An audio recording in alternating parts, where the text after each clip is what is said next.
آیت نمبر 248 284 اللہ تعالیٰ فرماتا ہے للہ ما فی السماوات وما فی الارض وان تبدوا ما فی انفسکم او تخفوه یحاسبکم به اللہ فیغفر لمن یشاء ویعذب من یشاء واللہ علی کل شیء قدیر۔ اللہ تعالیٰ فرماتا ہے للہ ما فی السماوات وما فی الارض، اللہ تعالیٰ کے ہی لیے ہے ما فی السماوات جو کچھ آسمانوں میں ہے، وما فی الارض اور جو کچھ زمین میں ہے۔ جو کچھ آسمانوں میں اور جو کچھ زمین میں ہے وہ اللہ تعالیٰ کے لیے ہے۔ کیسے ہے؟ جیسے امام نصفی رحمۃ اللہ علیہ لکھتے ہیں اس کے لیے لفظ خلقاً و ملکاً، یہ اللہ تعالیٰ کے لیے ہے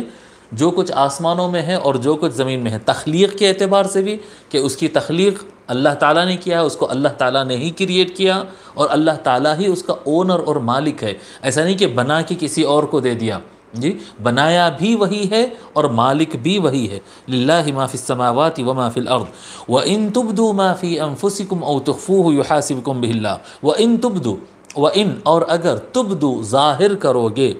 ما فی انفسکم جو کچھ تمہارے نفس میں ہے، جو کچھ تمہارے ضمیر میں، جو کچھ تمہارے دل میں، جو کچھ تمہارے اندر بات ہے، اگر تم اس کو ظاہر کرو گے،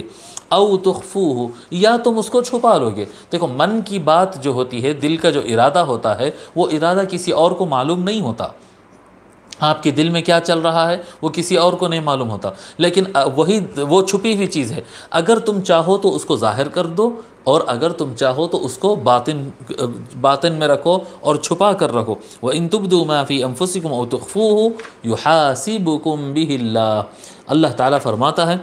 اور اگر تم چھپاؤ جو کچھ تمہارے من میں ہے اس کو، یا اگر تم اس کو ظاہر کرو جو کچھ تمہارے من میں ہے، تمہارے اندر ہے، اس کو ظاہر کرو یا تم اس کو چھپاؤ، اس پر اللہ تبارک و تعالیٰ تمہارا محاسبہ ضرور کرے گا۔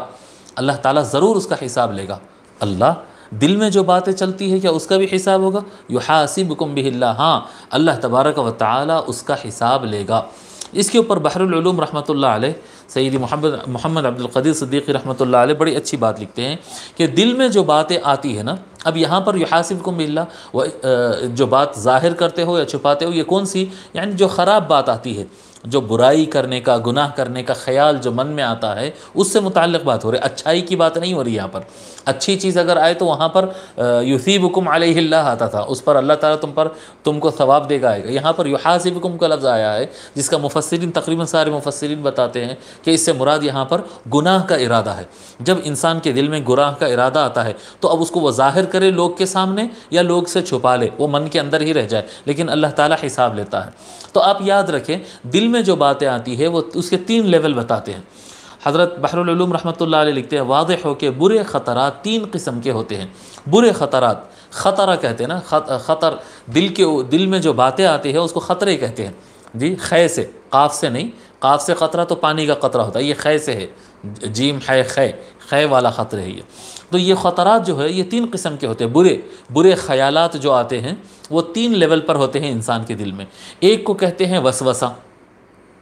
وسوسہ وہ ہوتا ہے جو برا خیال رہتا ہے، دل میں آتا ہے اور چلا جاتا ہے۔ ایسے کئی بے شمار خیالات آتے رہتے ہیں انسان کے دماغ میں، لیکن وہ ارادہ نہیں ہوتا، وہ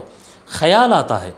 برا خیال آتا ہے اور چلا جاتا ہے، لیکن انسان وہ برا کام کرنے کا ارادہ نہیں کرتا ہے۔ ایسے جو چیز ہوتی ہے اس کے اوپر کوئی حساب نہیں ہوتا ہے، برا خیال آیا اور چلا گیا۔ کیونکہ جب یہ آیت اس طرح سے نازل ہوئی تو صحابہ کرام بہت پریشان ہو گئے اور رونے لگے، بولے یا رسول اللہ کیا ہمارے دلوں میں جو خیال آئے گا اور جائے گا اس کے اوپر بھی محاسبہ ہوگا؟ پھر اللہ تبارک و تعالیٰ وہ آگے کی آیتیں جو ابھی ہم پڑھنے والے ہیں کل پرسوں میں، لا یکلف اللہ نفسا الا وسعها، اللہ تعالیٰ کسی جان پر اس کی طاقت سے زیادہ بوجھ نہیں ڈالتا، کیونکہ خیال کا آنا انسان کے کنٹرول کے باہر ہے، کبھی بھی کچھ بھی خیال آ جا سکتا ہے۔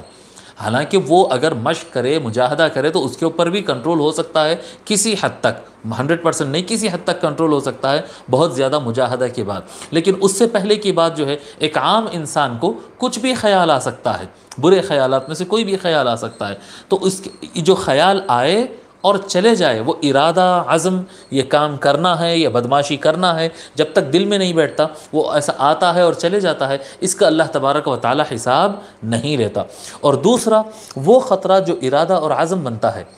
جو یعنی دل میں برا خیال آیا اور بندہ یہ ارادہ کر لیا ہے کہ یہ کام میرے کو کرنا ہے، یہ چوری مجھے کرنا ہے، یہ زنا مجھے کرنا ہے، یہ دھوکہ مجھے دینا ہے، یہ جھوٹ مجھے بولنا ہے، برا خیال آیا اور وہ برا خیال ارادہ اور عزم میں بدل گیا، وہ خیال ارادہ بن گیا کہ یہ کام میرے کو کرنا ہے، پکا ارادہ کر لیا تھا یہ کام کرنے کا، لیکن کرنے گیا حالات کچھ ایسے بنے کہ وہ کر نہیں سکا، جھوٹ بولنے کا پروگرام تھا لیکن جھوٹ بول نہیں سکا، چوری کرنے کا ارادہ پکا کر لیا تھا لیکن کرنا چاہا بھی لیکن کر نہیں پایا، تو یعنی گناہ کا ارادہ کیا پکا لیکن وہ گناہ کر نہیں سکا، ایسے خیال اور ایسے عزم کا محاسبہ اور اس پر سزا بھی ہوتی ہے۔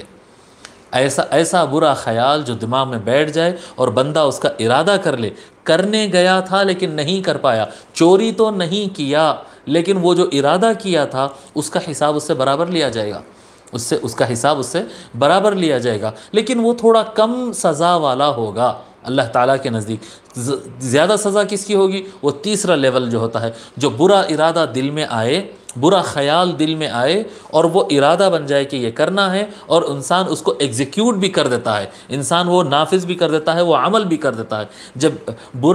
برا خیال ارادے میں کنورٹ ہو اور بندہ وہ عمل کر جائے تو وہ عمل اور وہ جو ارادہ دل میں بیٹھا تھا اللہ تبارک و تعالیٰ اس کا برابر حساب لیتا ہے اور اس کا سخت سزا ہوتا ہے۔ تو جو ارادہ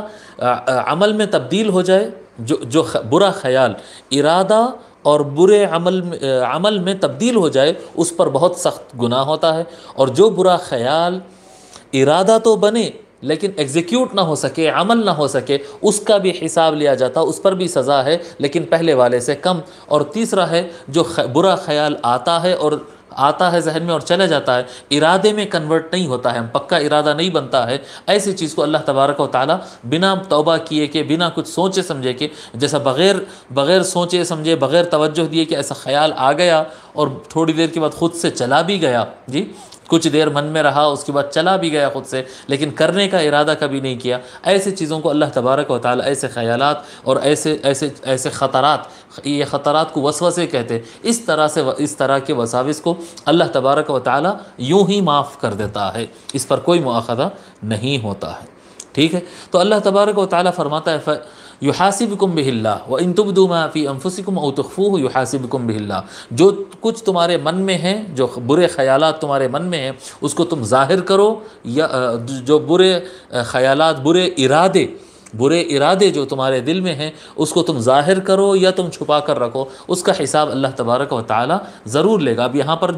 جو ہم تین جو وسوسے بتائے ہیں اس میں سے درمیانی جو بتائے ہیں، درمیانی کیا؟ جو برا خیال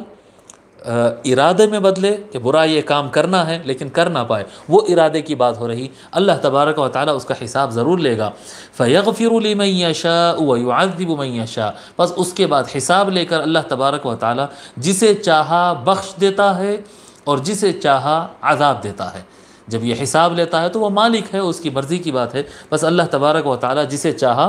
بخش دیتا ہے اور جسے چاہا عذاب دیتا ہے۔ واللہ علی کل شیء قدیر، اور اللہ تعالیٰ ہر شے پر، مغفرت کرنے پر بھی اور عذاب دینے پر بھی اللہ تعالیٰ ہر شے پر قدرت رکھتا ہے، ٹھیک ہے۔ انشاءاللہ تعالیٰ کل ہم سورہ بقرہ کی آخری دو آیتیں کوشش کرتے ہیں کہ 2 آیتیں پڑھیں، اور اگر 2 نہ ہو سکے تو پھر ایک کر کے پڑھتے ہیں۔ اللہ تبارک و تعالیٰ سے دعا ہے کہ مولا رب کریم ہمارے اعمال کی حفاظت فرمائے، مولا رب کریم ہمارے قدموں کو صحیح راہ میں آگے بڑھائے، مولا رب کریم سے دعا ہے کہ اللہ رب العزت جو ہے ہمارے اعمال کے ساتھ ساتھ ہمارے دلوں کے حال کی بھی حفاظت فرمائے۔